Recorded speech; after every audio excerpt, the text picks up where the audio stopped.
Welcome back everyone. Please and please, there is a pattern on how you can create this loafers. If you want it, I'll just send the link to you. Please don't be asking me. I need please, can you make a video of the pattern? There's a video on it already, guys. Please, I'm just showing you a shortcut, a DIY way of which you can achieve this loafers. Now you can use this method for children and you can use it for adults as well. I'm not putting front stiff to this loafers. That's why I said it's a DIY loafers.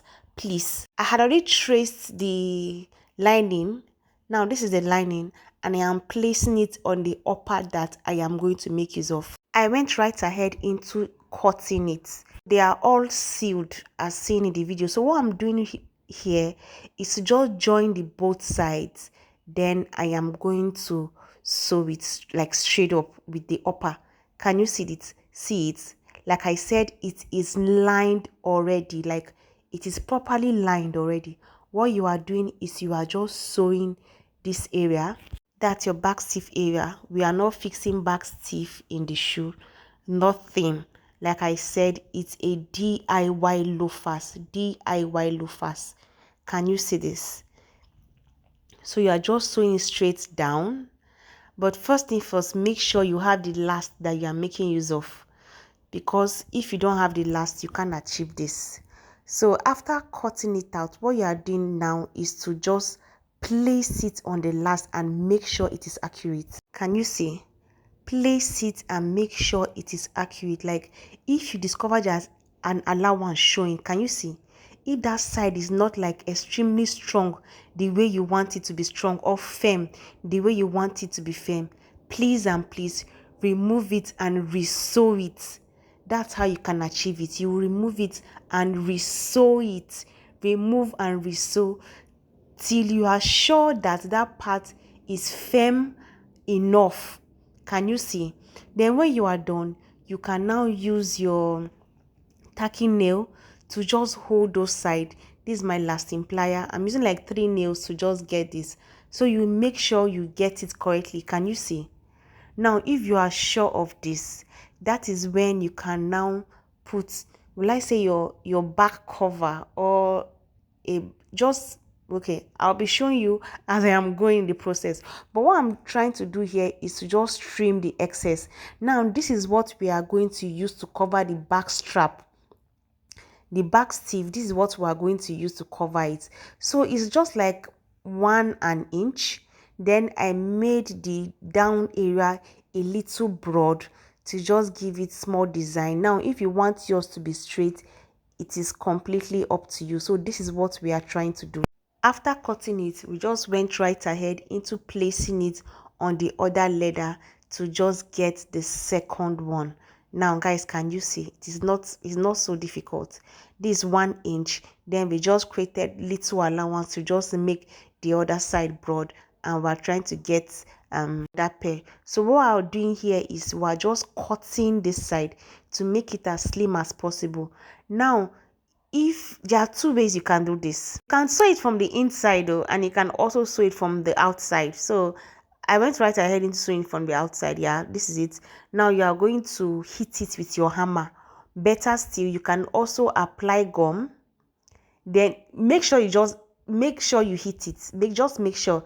I didn't make a video on how I guess it was not covered. So you apply gum on it. After applying gum, this is us placing. Can you see? You will just place on it, then you go right ahead to your sewing machine, then you can now sew it.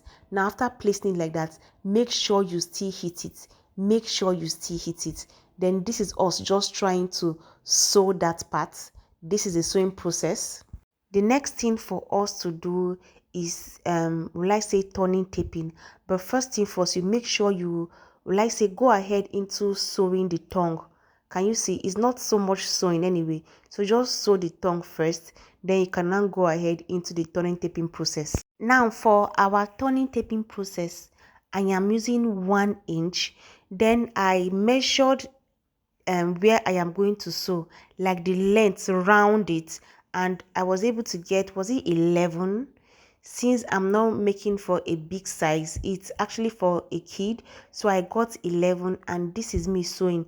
So I didn't really own the machine because I think it's not a very long sewing, so it's something I can just do manually so that I can show you guys vividly how this our DIY loafers looks like. Now can you see? So we just make sure you are not giving too many allowance when you are sewing. Now, when you are done sewing, make sure you are applying gum under your turning taping area and on the side where you are turning it. Now, while you are sewing that your turning taping, while you are sewing that your um the strap for your turning taping, you are using the lining side, that's the lined part, to do your turning taping.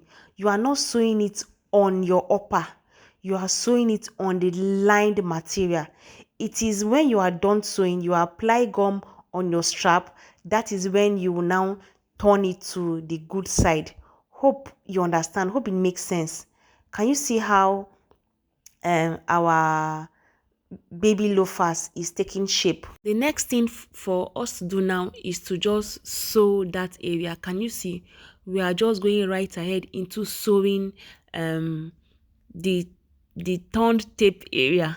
Guys, English is not really my friend this evening, and I don't know why, but I hope you are, will I say, comprehending, or you are understanding the process of this our DIY loafers that we are trying to create. So, like, this is basically how we're able to, will I say, tape turn it, or we're able to sew it. So yeah, we're done with the sewing process. The next thing for us to do now is to cover those joint parts. Now what I did was, it's just a straight cutting, like straight cutting. Can you see it?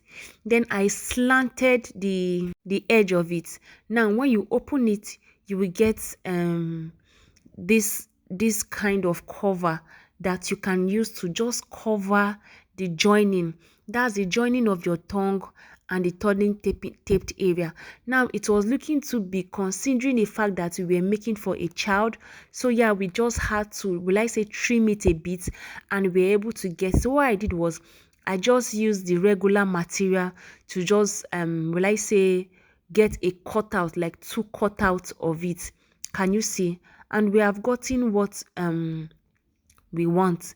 The next thing we went ahead into doing is, we fixed fancy. We didn't want it to be plain, so we used this fancy. I just hope the parents won't complain because of the way the fancy is looking. Like, I don't know, maybe it's looking like a cockroach or a bed bug or what, I don't know, but I just wanted to add something creative. Anyway, the parents didn't tell me to do this one, but I just wanted to give it a very different look, so it will not be looking too plain. That was why I added this.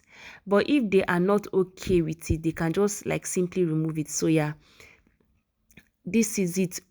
But make sure you also place your upper on the last again to be able to fix this joining.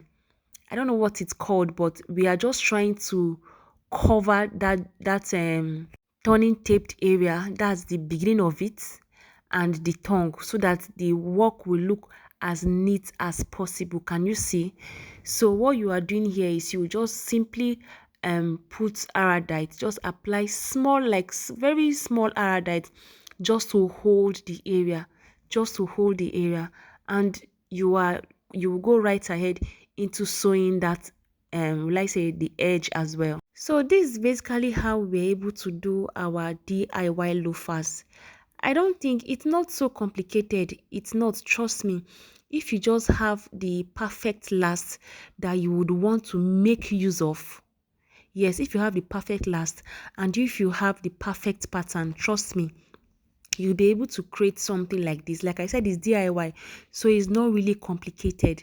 And make sure that when you are trying to create your own pattern, make sure it is 1 inch, like 1 inch or 1.5 inch after your instep area, so that the child will be comfortable wearing it. It will not be too tight when the child wants to wear it. But this is how the pattern looks like.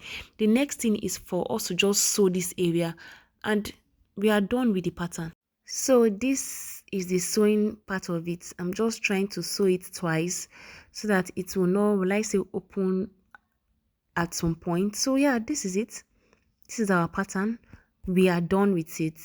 And I really had lots of work, so I didn't we don't have a comprehensive will I say a comprehensive video on the lasting process. But lasting shouldn't be so hard for you since you basically use the last to get your accurate measurements, and you also indicated your left and your right pattern, like your left and your right upper. The lasting should not be an issue for you. So this is us just joining it, like the regular joining. But when you just get to the heel area, make sure you drag it a little so that it can fit into what you have created. And guys, this is how our DIY loafers came out. I don't know why this our bug was just moving up and down, but yeah, this is how it looks. It came out beautifully well. I loved the way it looked. Despite the fact I did not use a front stiff and a back stiff, it still came out beautifully well. Anyway, that's why I told you guys it's a DIY loafers that you can just try. Hope you found this video very useful, and thank you for watching. I truly appreciate, guys. I truly appreciate, and I hope to see you in my next one, right? See you guys. Bye.